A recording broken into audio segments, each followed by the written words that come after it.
दोस्तों आज हम बात करने वाले हैं भारत के SU-30 MKI के अपग्रेड के प्रोग्राम के बारे में। देखिए भारत सरकार से ये न्यूज़ आ रही है कि भारत के 84 फाइटर जेट्स है लगभग 63,000 करोड़ की लागत से जो है वो अपग्रेड किए जाएंगे। और जो डिटेल उसके अंदर आ रही है दोस्तों वो जो है काफ़ी सरप्राइज करने वाली है। इससे पहले कि हम इस वीडियो में आगे बढ़े आपसे एक रिक्वेस्ट है कि आप हमारी चैनल को सब्सक्राइब कीजिए और हमारी वीडियो को लाइक और शेयर करना मत भूलिएगा। इस डील के तहत दोस्तों भारत के 84 के आसपास SU-30 MKI अपग्रेड किए जाएंगे। पहले 7 साल जो है वो DRDO, HAL और प्राइवेट प्लेयर्स के द्वारा जो है 5th जनरेशन की कैपेबिलिटीज़ को डेवलप किया जाएगा, टेस्ट किया जाएगा और फिर अगले 7 साल जो है उनको अपग्रेड करने में लगाए जाएंगे। तो टेक्निकली ये जो एयरक्राफ्ट आने वाले हैं दोस्तों कम से कम 8 साल के बाद में कोई पहला एयरक्राफ्ट अपग्रेड होकर आएगा और लगभग जो है इन सारों को अपग्रेड करते-करते 15 साल लगने वाले हैं। इस डील के तहत दोस्तों एक नया इंजन आएगा रशिया से और इसके अलावा जो है भारत में ही निर्मित AES रेडार जो है इसके अंदर लगाई जाएगी और इलेक्ट्रॉनिक वॉर सुइट के जो सेंसर्स है, मिसाइल वार्निंग सिस्टम्स के जो नए जो सिस्टम्स हैं वो सारे जो है इसमें लगाए जाएंगे। इसके अलावा दोस्तों भारत के पास में जो अभी जो अस्त्रा मिसाइल है वो केवल 100 किलोमीटर से कम की रेंज की है और इसके अंदर जो है अस्त्रा MK3 वाली मिसाइल भी लगाई जाएगी जिसके अभी भी जो है टेस्टिंग चल रही है। उसका एक तरीके से डेवलपमेंट फेज में अभी भी है। तो ये आशा की जा रही है कि वो मिसाइल अगले 7 सालों के अंदर जो है टेस्ट होकर जो है इंडक्शन के लिए तैयार हो जाएगी। सबसे पहले तो दोस्तों आपकी जानकारी के लिए बता देते हैं कि भारत ने लगभग 272 SU-30 MKI का प्रोडक्शन किया था और ये प्रोडक्शन इंडिया के अंदर ही हुआ था और मोदी सरकार ने एडिशनल SU-30 MKI के ऑर्डर नहीं दिए तो उनकी इसकी जो प्रोडक्शन लाइन है वो बेसिकली अब जो है एक तरीके से बंद हो गई है या फिर हम ये कह सकते हैं कि LCA के लिए यूज की जा रही है। और ये जो पूरी जो डील है दोस्तों, पूरा जो प्रोग्राम है ये बहुत सारे ही सीरियस क्वेश्चन रेज कर रहा है क्योंकि भारत के जो ये जो SU-30 जब वो 1998 1999 के अंदर जो है भारत की एयरफोर्स में इंडक्ट होने स्टार्ट हुए थे तो टेक्निकली ये 24 साल पुरानी टेक्नोलॉजी है। दूसरी चीज़ ये है दोस्तों कि किसी भी एयरक्राफ्ट को अपग्रेड करने के लिए 15 साल का टाइम लगाना ये अपने आप में जो है बहुत सारे जो है सीरियसली डाउट जो है इश्यू क्रिएट करता है। एज पर न्यूज़ रिपोर्ट्स दोस्तों LCA MK2 जो है वो बेसिकली 4.5 प्लस जनरेशन का या हम ये कहें कि वो एक तरीके से विदाउट स्टील्थ रफाल जैसी कैटेगरी का एयरक्राफ्ट होगा और हम इस वाले अपग्रेड प्रोग्राम में भी यही कह रहे हैं कि वो एक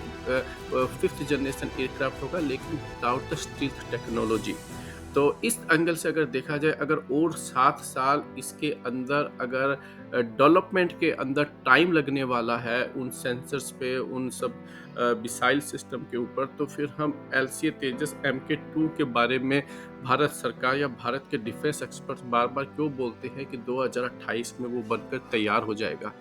अगर तेजस LCA MK2 की कैपेबिलिटी अगर इससे कम होने वाली है तो फिर हम उस एयरक्राफ्ट को बना क्यों रहे हैं। और अगर हम ये कहते हैं कि यही टेक्नोलॉजी अगर तेजस MK2 में आएगी तो इससे क्लियर कट पता चलता है कि वो एयरक्राफ्ट कम से कम 7 साल तो ये डेवलपमेंट का करे और हम जानते हैं कि भारत जो है कभी भी अपने जो इतने कॉम्प्लेक्स प्रोजेक्ट को कभी भी टाइमलाइन पे फिनिश नहीं करता है। तो 10 साल से पहले मुझे लगता है कि तेजस MK2 नहीं आने वाला है। और अगर हम बात करते हैं AMCA की जो कि 5th जनरेशन का ट्रू एयरक्राफ्ट है वो हो सकता है कि 15 साल पहले आने ही वाला नहीं है। इसके अलावा दोस्तों हम SU-30 MKI की जो मिसाइलों की जो करंट रेंज है वो हमें पता है कि 80 किलोमीटर है या हम ओवरऑल कहें तो 100 किलोमीटर से कम है। और वहीं अगर हम पाकिस्तान की बात करें तो उनके पास में अमेरिकन एम्ब्रम जो कि 120 किलोमीटर की या उससे ज़्यादा की रेंज है। तो इसकी जो शॉर्ट कमिंग्स है हम ऑलरेडी जो है बालाकोट स्ट्राइक में देख चुके हैं और हम अभी ये कह रहे हैं कि अगर 7 साल और चाहिए हमें पहले उन टेक्नोलॉजी को डेवलप करने में तो हम 7 साल तक जो है इन जो शॉर्ट कमिंग्स जो इतनी कमी वाले एयरक्राफ्ट को और उड़ा रहे होंगे। और जैसा कि आप सभी जानते हैं कि आजकल एक बहुत हॉट न्यूज़ चल रही है कि चाइना जो है ऑलरेडी हमारी बॉर्डर के ऊपर 5th जनरेशन के जो फाइटर जेट्स है वो डिप्लॉय कर चुका है, और चाइना के पास में लगभग 250 के आसपास 5th जनरेशन एयरक्राफ्ट बताए जा रहे हैं,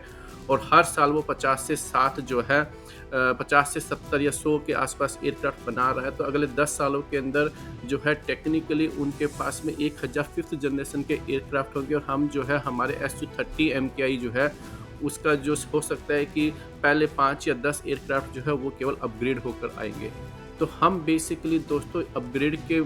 हम ये कहते हैं कि हम Su-30 MKI के अपग्रेड के मिशन पे हैं। नहीं दोस्तों, हम एक्चुअली अपने इंडियन एयरफोर्स और इंडियन के डिफेंस प्लानर्स और स्ट्रेटेजिस्ट और हमारी जो सरकार है वो सुसाइड के मिशन के ऊपर है। दोस्तों, हर भारत का आदमी चाहता है कि भारत आत्मनिर्भर बने, लेकिन दोस्तों ये आत्मनिर्भरता नहीं होती है, इसको सुसाइड बोलते हैं, इसको बेवकूफ़ी बोलते हैं, इसको पगलापंती बोलते हैं। भारत सरकार को बिना डिले करे फ्रांस से चाहे वो 200 हो, या फिर अगर अमेरिका से F-35 के 200 हो, या फिर इवन रशिया के 200 Su-57 इमीडिएटली जो है एटलीस्ट आपको परचेज कर लेनी चाहिए। क्योंकि दोस्तों अगर आप आज भी अगर किसी एयरक्राफ्ट को ऑर्डर करते हैं तो आपको पहले 3 साल लगते हैं पहला एयरक्राफ्ट आने में, और पूरी स्क्वाड्रन मिलने में दोस्तों आपको पूरे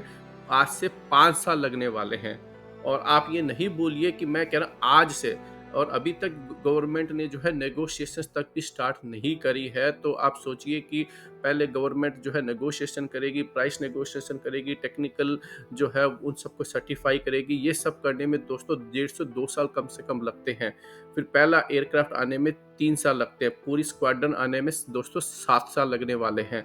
आप बेसिकली भारत की जो एयरफोर्स है वो बेसिकली अगर आप चाहे आपको अच्छा लगे चाहे नहीं लगे, वो एक्चुअली ऑब्सोलेट हो चुकी है। भगवान न करे अगर अगले कुछ सालों में अगर वॉर हो जाए तो भारत की जो एयरफोर्स है वो वॉर के अंदर नहीं जाने वाली है।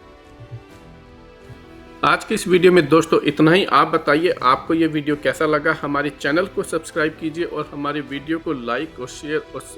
करना मत भूलिएगा।